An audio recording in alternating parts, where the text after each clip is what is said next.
Your name? Evelyn. To the church. She's the bride from 34.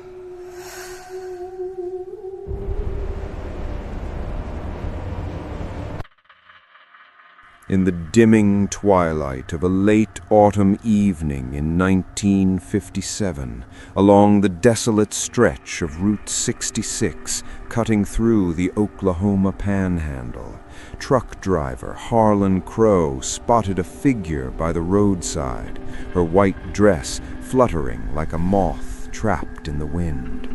She stood motionless under the vast, indifferent sky, her pale silhouette contrasting sharply against the reddening horizon, as if she had materialized from the dust devils swirling across the cracked asphalt.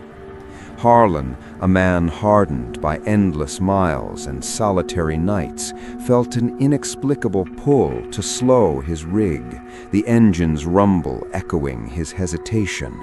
He had heard whispers in diners about phantoms haunting these forgotten highways, but reason dismissed them as tales spun from exhaustion and cheap whiskey. Yet there she was, thumb extended in a gesture both desperate and archaic, her eyes, when he finally met them through the grimy windshield, holding a depth that unnerved him, like staring into a well where light never reached. As Harlan pulled over, gravel crunching under the tires, he noted the woman's attire, a wedding gown, outdated even for the era, its lace yellowed and frayed at the hems, as though preserved from a bygone decade. She climbed into the cab without a word, her movements fluid yet weightless, carrying no purse or belongings, only the faint scent of wilted lilies that permeated the air, mingling with the diesel fumes. He asked her name. "Evelyn," she murmured, her voice a soft echo, like wind through abandoned barns, and her destination, a small town called Elmwood, just a few miles ahead, where she claimed her family awaited her return from a long journey. Harlan nodded, lighting a cigarette to steady his nerves, glancing at her profile, illuminated by the dashboard glow. Her skin was flawless, almost translucent, and her dark hair cascaded in waves that seemed untouched by the road's grime. Conversation trickled sparingly. She spoke of a wedding interrupted, a groom lost to some unnamed tragedy, her words laced with a melancholy that seeped into Harlan's thoughts, stirring memories of his own fractured past, a wife who had vanished into the bottle years ago, leaving him to chase horizons alone. The road unfurled before them, straight and unyielding, flanked by fields of withered cornstalks that whispered secrets to the encroaching night. Evelyn's presence grew heavier with each passing mile, not in physical weight, but in the way she drew out Harlan's unspoken regrets. He found himself confessing fragments of his life, the endless halls that blurred days into nights, the isolation that gnawed at his sanity, the fleeting encounters in truck stops that left him emptier than before. She listened with an intensity that bordered on predatory, her eyes reflecting the headlights of oncoming vehicles like twin voids, absorbing his vulnerabilities without offering her own in return.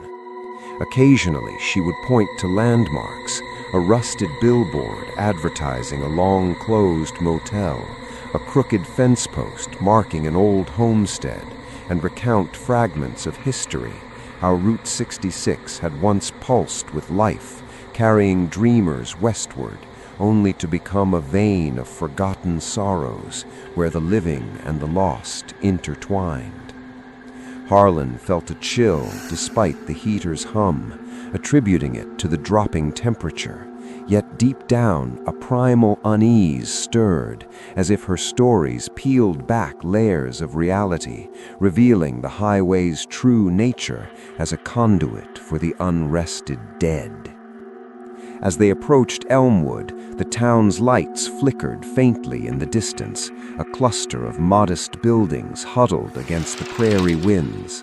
Evelyn directed him to a narrow side road leading to a dilapidated church on the outskirts, its steeple leaning like a sentinel, weary from centuries of vigil. She insisted this was where her family would be, gathered for a reunion long overdue, her tone shifting to a quiet urgency that made Harlan's pulse quicken.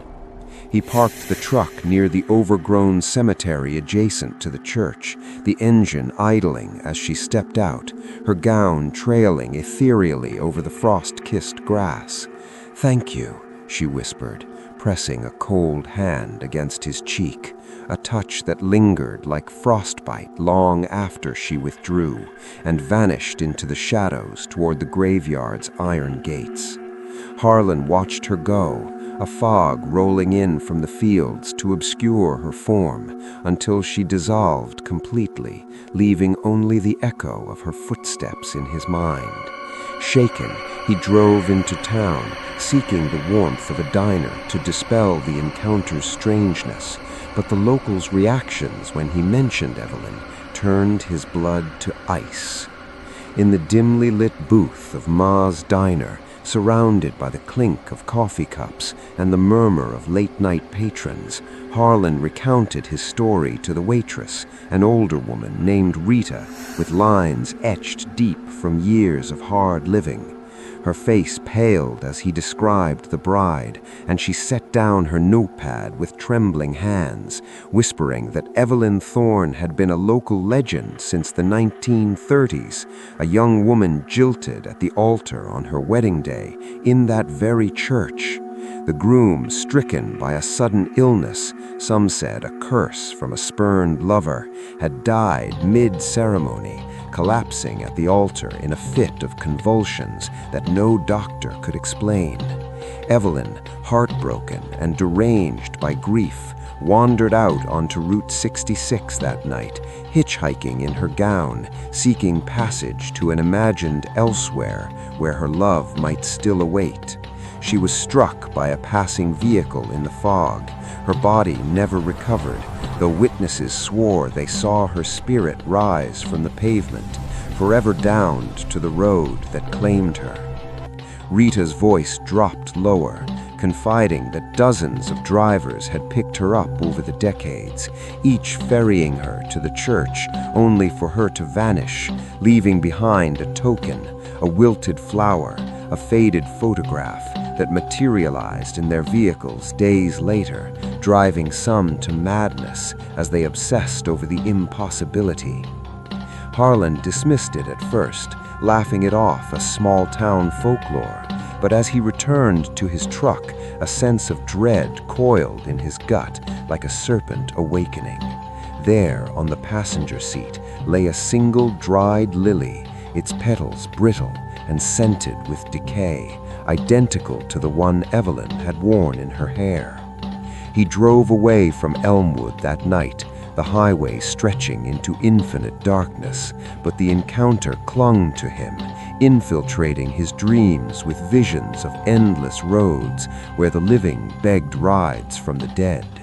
Weeks turned to months, and Harlan found himself haunted not just by Evelyn's face, but by the revelations she had unearthed within him, the moral rot of his own choices, the forbidden knowledge that solitude was not chosen, but inflicted, a curse as ancient as the Dust Bowl winds that sculpted these plains. He began avoiding Route 66, taking detours that added hours to his routes, yet whispers followed him in every truck stop, stories of other hitchhikers who appeared only to those teetering on the edge of despair, drawing them into the isolation that mirrored their inner voids. In one stormy night in early 1958, compelled by an inexplicable urge, Harlan returned to that stretch of highway, the rain lashing his windshield like accusations. The isolation pressed in, the radio static crackling with fragmented voices that sounded eerily like Evelyn's murmurings. Harlan spotted her again, or perhaps a shadow of her, standing in the downpour, her gown sodden yet pristine. This time he didn't stop immediately, his foot hovering over the brake as terror gripped him, the realization that she was not merely a ghost, but a harbinger, exposing the dread lurking in the everyday facade of his existence. When he finally halted, she entered without invitation, her presence now suffused with a cosmic indifference, as if she were a fragment of some greater, unknowable horror that the highway concealed.